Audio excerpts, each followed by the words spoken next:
तो नमस्कार दोस्तों, स्वागत है आपका कॉम्पिटिटिव एजुकेशन चैनल में। आज के इस वीडियो में हम पढ़ेंगे 20 और नए वोकेबलरी वर्ड्स जो कि एनडीए, नेवी और एयरफोर्स और अदर कॉम्पिटिटिव एग्जाम्स के लिए बहुत हेल्पफुल होंगे। तो आज के इस सेशन को चलिए शुरू करते हैं। पहला वर्ड होगा हमारा इम्पेकेबल। इम्पेकेबल इम्पेकेबल आपने काफ़ी सारी मूवीज़ में भी सुना होगा। ये काफ़ी फेमस वर्ड है मूवीज़ में, या फिर बहुत से लोग इसको general normally day to day life में भी यूज़ करते हैं। तो इसका मतलब होता है फ्लॉलेस। फ्लॉलेस तो आप सब लोगों ने सुना होगा। फ्लॉलेस का मतलब होता है बिल्कुल कोई चीज़ परफेक्ट, जो चीज़ 100% बिल्कुल सही हो, उसे उस चीज़ को कहते हैं फ्लॉलेस है ये। अच्छा, और इस वीडियो का हमारा सेकंड वर्ड होगा कार्नेज।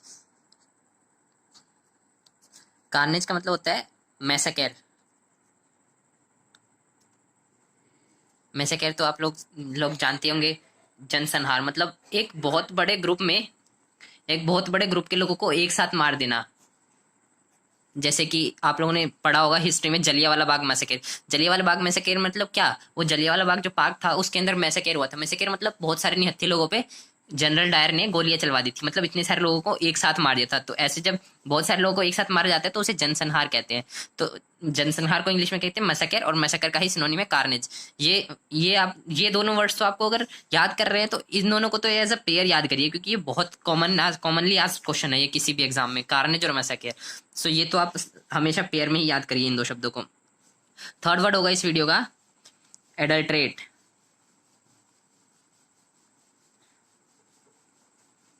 अब एडल्ट्रेट मतलब होता है किसी चीज को गंदा करना, चाहे वो किसी आपका रिलेशनशिप हो किसी के साथ, या फिर फिजिकली कोई चीज हो, दाल चावल चीनी, उसमें अगर आप कुछ मिलावट करते हैं आटे में, या फिर आप किसी रिलेशनशिप को चीट करते हैं किसी को, या फिर कुछ भी अगर आप गलत काम करते हैं तो आप किसी चीज को गंदा कर रहे हैं, तो उस सेंस में हम एडल्ट्रेट वर्ड यूज कर सकते हैं। चाहे वो फिजिकली हो या फिर इमोशनली कोई चीज हो, चाहे रिलेशनशिप्स हो या फिर फिजिकली कोई चीज हो, लाइक आटा चावल चीनी दाल, इन सब में कोई मिलावट कर रहे हैं तो उसे भी एडल्ट्रेट कहेंगे। तो अब एडल्ट्रेट का मीनिंग सिनोनिम क्या हो सकता? अब एडल्ट्रेट का सिनोनिम है इम्पोवरिश। इम्प्रूव नहीं, ध्यान दीजिएगा, इम्पोवरिश। इम्पोवरिश करना मतलब किसी चीज को खराब करना, खराब करना। इम्प्रूव मत लीजिएगा, इम्प्रूव का मतलब होता है अच्छा, सही करना किसी चीज को। फोर्थ वर्ड होगा हमारा इसमें बकल। देखिए, अब बकल एक ऐसा वर्ड है जिसके कई सारे मीनिंग निकलते हैं। एक बकल तो वो होता है जो आप लोग बेल्ट के कोने पे जो लोहे की चीज जो है, जो लोहे का लगा होता है जिससे हम बेल्ट को बांधते हैं, उसे भी बकल कहते हैं। और एक बकल होता है क्रम्बल करना। क्रम्बल मतलब टूट जाना।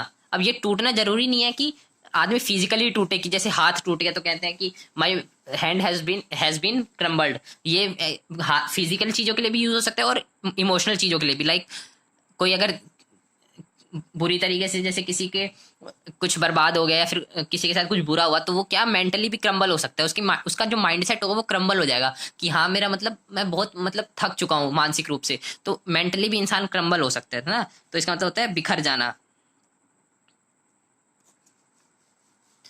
दबाव में, प्रेशर में आके, मान लो कोई मैच हार गया, कोई वर्ल्ड कप चल रहा है, किसी वर्ल्ड कप टूर्नामेंट चल रहा है और उसमें कोई टीम फाइनल हार गई, तो उसका कैप्टन हार के बाद क्या हो गया? क्रम्बल हो गया। क्रम्बल मतलब बिखर गया, कि मतलब वो बहुत टूट सा गया कि मैं ये मैच कैसे हार गया, है ना। तो बकल का और क्रम्बल का ये रिलेशन है, ये इसका सिनोनिम है। और ये एक चीज याद रखिएगा, बकल का एक और मतलब होता है। बकल का मतलब ये भी होता है जो हम वो बेल्ट का जो एक लोहे का होता है जो यूज करते हैं उसको भी बकल कहते हैं, ठीक है। ओके, नेक्स्ट वर्ड होगा हमारा पायस। पायस मीनिंग होता है चेस्ट। ये इसका सिनोनिम होता है, ये आप लोग याद रख लीजिएगा। ये डायरेक्ट सिनोनिम पूछे जाते हैं, ये डायरेक्ट प्रीवियस ईयर से करा रहा हूँ मैं आपको। ये प्रीवियस ईयर के क्वेश्चन ही मैं अभी सिनोनिम एंड सिनोनिम्स में डिस्कस कर रहा हूँ। चेस्ट का मतलब होता है pure, religiously pure. Religiously pure मतलब अगर कोई ऐसा इंसान है जो धर्म में बहुत ज्यादा विश्वास करता है और धर्म की पवित्रता को मानता है, जैसे हम कह सकते हैं योगी आदित्यनाथ। अब योगी आदित्यनाथ एक ऐसा बंदा है, वो हिंदू धर्म को बहुत पवित्र मानता है ना, राम जी को बहुत पवित्र मानता है। तो एक उसको सेंटेंस में हम कैसे कह सकते हैं कि Yogi Adityanath is a very pious person, या फिर Yogi Adityanath is a very chaste person. Chaste मतलब पवित्र, जो रिलीजियसली प्योर हो, मतलब धार्मिक। हिंदू धर्म में एक बहुत पवित्रता से देखते हैं वो हिंदू धर्म को, तो he is a Payas person, मतलब पवित्र इंसान है वो। क्योंकि पवित्रता से देख रहे हैं उस चीज को तो वो पवित्र हो जाएंगे। हिंदू धर्म को पवित्रता से देख रहे हैं तो वो पवित्र हो जाएंगे, ठीक है। तो उसके लिए हम पायस और चेस्ट यूज करते हैं। अब सिक्स्थ वर्ड होगा हमारा एडिक्ट। अब एडिक्ट होता है नाउन, मतलब नाउन मतलब एक चीज होती है नाउन, नाउन और वो चीज क्या होती है आदेश। इसका एक सिनोनिम होगा डिक्री। ये डिक्री तो बहुत ही ऑफिशियली डिक्री और एडिक्ट ऑर्डर के जगह दो ये सबसे ज्यादा यूज होने वाले वर्ड है ऑर्डर की जगह। जैसे कि सरकार ने क्या किया था पिछले साल 2019 में, आर्टिकल 370 को रिवोक कर दिया था। रिवोक मतलब होता है कैंसिल कर दिया था जम्मू कश्मीर से। तो क्या उन्होंने सरकार ने ऑर्डर जारी किया था ना कि हाँ ये कैंसिल हो, मतलब आर्टिकल 370 कैंसिल हो चुका है। तो ऑर्डर की जगह आप लोगों ने हर जगह देखा होगा एडिक्ट या डिक्री लिखा होगा। अगर आप इंडियन गवर्नमेंट के ऑफिशियल पेजेस को देखेंगे, ऑफिशियल वेबसाइट पे पढ़ेंगे कि 370 कैसे हटा, तो जिसके जो सारे डॉक्यूमेंट्स होंगे, पेपर वर्क होगा उसका, उसमें ऑर्डर की जगह हमेशा एडिक्ट या डिक्री लिखा होगा। तो इसका मतलब होता है आदेश, है ना। अब हम लोग को ऑर्डर तो सबका पता है, ऑर्डर सबको पता है मीनिंग, लेकिन डिक्री तो इसको ऑर्डर से याद रखना कि ऑर्डर को हम डिक्री और ये भी कहते हैं। और ऑर्डर, और आप लोग अपनी प्रैक्टिकल लाइफ में भी डिक्री और एडिक्ट वर्ड ही यूज करना शुरू कर दीजिए ऑर्डर को हटा के, जिससे कि आपके ये हमेशा माइंड में रह जाए। नहीं तो फिर इंसान भूल जाता है एग्जाम के टाइम, उसको ये तो याद रहता है हाँ यार डिक्री पढ़ा था लेकिन इसका मीनिंग क्या था ये एग्जैक्ट याद नहीं आ रहा। तो अगर आप रेगुलर लाइफ में भी अगर डिक्री को यूज करेंगे, डिक्री को या एडिक्ट को ऑर्डर की जगह, तो ये आपके लिए बेनिफिशियल रहेगा, है ना। इसके कि आपको चीजें याद रहेंगी ये लंबे टाइम तक, चाहे आप कोई भी एग्जाम दे, आज से 1 साल बाद 2 साल बाद कभी भी। अब हमारा नेक्स्ट वर्ड होगा कैप्रिशियस। कैप्रिशियस मतलब होता है सनकी। सनकी एक तरीके से उस इंसान को कहते हैं ना जिसकी माइंड का कभी भरोसा नहीं रहता, कभी भी एक पल को कुछ सोच रहा है और फिर दूसरे पल में अपना दिमाग बदल दे, है ना। सनकी उसे कहते हैं ना, सनकी है, कुछ भी सोचता है फिर अपना माइंड बदल देता है। तो एक इसे ही कहते हैं फिकल। इसका एग्जांपल है तो सन की, इसके लिए सन की यूज करते हैं हिंदी में, वर्ड सन की यूज होगा इसके लिए। मतलब जो एक अपनी चीजों को मतलब कुछ पता ही ना हो कि मैं क्या कर रहा हूँ, एक पल को कहे हाँ आज मैं ये काम करूंगा, फिर दूसरे पल कहे नहीं मैं ये काम नहीं करूंगा, तो वो सन की, जो ऐसे लोग होते हैं उन्हें कैप्रिशियस कहते हैं। अब इसके लिए हम एक अगर सेंटेंस बनाए तो कैसे कह सकते हैं कि सपोज करो एक गौतम नाम का लड़का है, तो क्या कह सकते हैं कि Gautam is a very capricious boy. मतलब वो सन की है, पागल है दिमाग से, कि कुछ भी मतलब सन की है, एक पल को कहते हैं हाँ ये चीज अच्छी है, फिर अगले ही पल कहेगा ये चीज बेकार है, तो उसे कहते हैं कैप्रिशियस, है ना।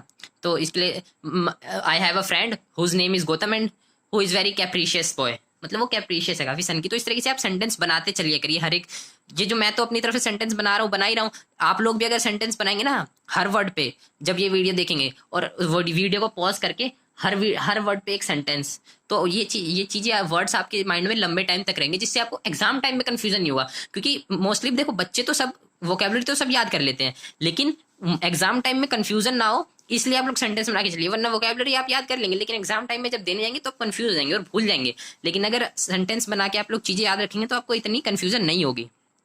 ठीक है, नेक्स्ट वर्ड होगा हमारा इलेटेड। इलेटेड मतलब ओवरजॉयड।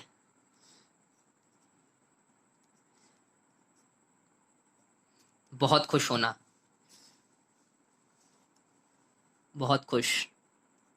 इसके लिए हम एक सेंटेंस बना सकते हैं कि I went to a party last night and I elated the party. मतलब I elated in the party, मैं पार्टी में बहुत खुश हो गया था। ओवर जॉयड मतलब जरूरत से ज्यादा खुश हो गया था। जॉय मतलब होता है खुशी, मजे करना, और ओवर जॉयड मतलब बहुत खुश हो जाना, मैं कि मैंने उस पार्टी में इतना एंजॉय किया कि मुझे बहुत मजा आया, मैं बहुत खुश हुआ वहां जाके। तो इस सेंस में हम वर्ड यूज करते हैं इलेक्टेड। इसके लिए आप भी जैसे एक सेंटेंस बना सकते हैं कि when my Elder brother gifted me new bike I was very elated on my birthday. जब मेरे बड़े भाई ने मुझे बाइक गिफ्ट की मेरे बर्थडे पे तो मैं बहुत खुश हो गया था, आई वॉज इलेटेड।